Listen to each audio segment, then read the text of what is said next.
जब वो 15 साल पहले के बिहार की याद दिलाते हैं तो कटाक्ष किस पे करते हैं? आदरणीय लालू जी, आदरणीय राबड़ी जी के शासनकाल की ही वो याद दिलाते हैं। आज जब ये तमाम विपक्षी दल के नेता एक साथ हुए हैं तो मेरे मुख्यमंत्री की बातों तक को सुनना वो जरूरी नहीं समझते।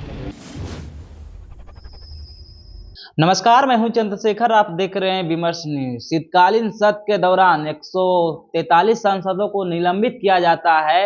ये मुद्दा थमने का नाम नहीं ले रहा था कि दिल्ली एयरपोर्ट से चिराग पासवान पटना एयरपोर्ट पे पहुंचते हैं। पटना एयरपोर्ट पहुंचते हैं चिराग पासवान नीतीश कुमार और महागठबंधन को लेकर क्या कुछ कह रहे हैं, पहले सुनिए।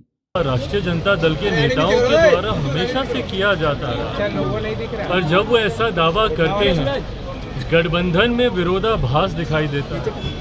मुख्यमंत्री नीतीश कुमार जी सार्वजनिक तौर से हर मंच से 15 साल पहले के बिहार की याद दिलाते हैं। तो जब वो 15 साल पहले के बिहार की याद दिलाते हैं तो कटाक्ष किस पे करते हैं? आदरणीय लालू जी, आदरणीय राबड़ी जी के शासनकाल की ही वो याद दिलाते हैं। और ऐसे ही राष्ट्रीय जनता दल के नेता जब ये दावा करते हैं कि जब तक तेजस्वी जी मुख्यमंत्री नहीं बनेंगे तब तक बिहार का सुधार नहीं होगा, तो वो निशाना जनता दल यूनाइटेड मुख्यमंत्री नीतीश कुमार जी पर साधते हैं। हकीकत है ये गठबंधन सिर्फ एक दूसरे की महत्वाकांक्षाओं को पूरा करने के लिए ही बना हुआ। इस गठबंधन में ना वैचारिक समानता है ना सिद्धांत है। सिर्फ एक दूसरे की महत्वाकांक्षाओं के लिए, एक दूसरे का लाभ लेने के लिए ये दोनों दल गठबंधन में है। एक दूसरे का लाभ जैसे ही पूरा होगा ये गठबंधन भी टूट जाएगा। नीतीश कुमार ने दो बातें रखी है बैठक में। एक पहला जातीय जनगणना, दूसरा मुद्दा भी उन्होंने रखा है, लेकिन उनकी बातों को सब कुछ खारिज कर दिया गया। अब खड़गे जी को आगे किया जा रहा है प्रधानमंत्री का उम्मीदवार को लेकर। इस बात से नीतीश कुमार नाराज है। राहुल गांधी ने आज फोन भी किया है मनाने के लिए। मेरे मुख्यमंत्री ही नहीं सर, इधर भी देखिए, बल्कि बिहार के नेताओं का दबदबा हमेशा से केंद्र की राजनीति में रहा है। बिहार एक ऐसा प्रदेश है जो न सिर्फ लोकतंत्र की जननी रहा बल्कि पहले महामहिम राष्ट्रपति देने का काम भी बिहार की धरती से ही हुआ। और आज़ादी के बाद से अभी तक लेकर बड़े बड़े फैसलों में, राजनीतिक सरकारों के चयन में बिहार के नेताओं की एक अहम भूमिका रही है।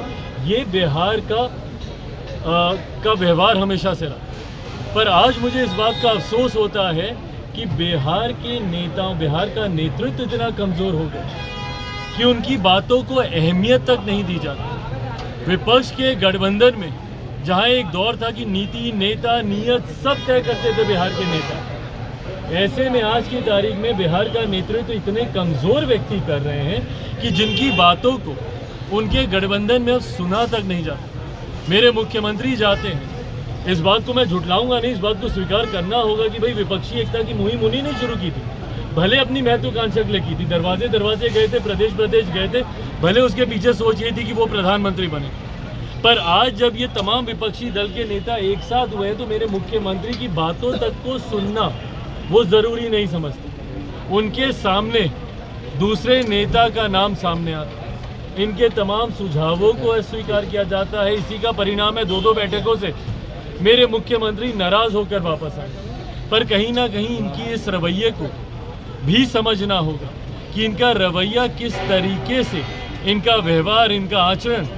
अभी कल ही का ही उदाहरण ले लीजिए, एक महिला एंकर के साथ किस तरीके से, भैया ठीक है आपने उनके भले तारीफ करने की भावना से ही आपने किया होगा, पर एक मुख्यमंत्री का एक प्रोटोकॉल होता है, and more than a protocol.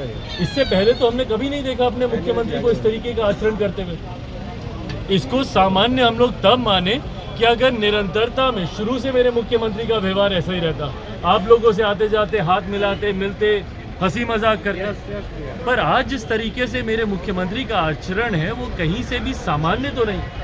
और यही कारण है कि अब इनके विपक्ष के घटक दल के नेता भी अब इनको गंभीरता से नहीं ले, इनकी बातों को गंभीरता से नहीं ले। और एक ऐसा व्यक्ति जिनकी बातों को ही गंभीरता से नहीं लिया जाए, वो हमारे देश, हमारे प्रदेश का वो नेतृत्व कर रहे, ये हमारे लिए चिंता की बात है। तो ऐसे में मुख्यमंत्री के सुझावों को भाई जब बिहार की जनता ने ही अस्वीकार कर दिया, जब बिहार की दूसरे की कृपा पे आज मुख्यमंत्री बने, जब बिहार की जनता ने ही इन्हें रिजेक्ट करके रखा हो, तो ऐसे में ना विपक्ष के नेता इनको स्वीकार करेंगे और देश की जनता तो कभी नहीं। तो आपने सुना नीतीश कुमार के बारे में चिराग पासवान कहते हुए नजर आ रहे हैं कि नीतीश कुमार जब भी बातों को जिक्र करते हैं तो 15 साल पीछे की बात करते हैं। वहीं तेजस्वी यादव से कुछ सवाल किया जाता है, तेजस्वी यादव के पार्टी से कुछ सवाल किया जाता है तो उनके पार्टी के लोग कहते हैं कि तेजस्वी यादव अगर जो बिहार के मुख्यमंत्री होंगे तो बिहार का भला होगा। यानी ये दोनों कहना क्या चाहते हैं, ये दोनों का जो पार्टी बना है एक दूसरे का महत्वाकांक्षा पूरा करने के लिए बना है।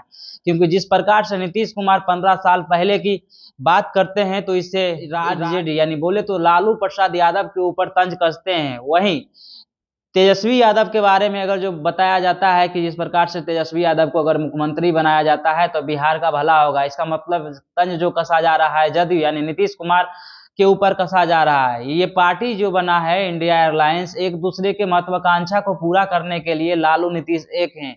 अब देखने वाली बात यह रहेगी कि चिराग पासवान के बयान को किस प्रकार से लालू यादव की पार्टी और नीतीश कुमार की पार्टी प्रतिक्रिया देती है। फिलहाल इस खबर में इतना ही। अगर आपको वीडियो अच्छा लगे तो कमेंट करके जरूर बताएं, अच्छा नहीं लगे तो भी अपना प्रतिक्रिया जरूर दें। यूट्यूब पर देख रहे हैं तो सब्सक्राइब करिए, फेसबुक पर देख रहे हैं तो पेज को फॉलो और शेयर करिए। धन्यवाद।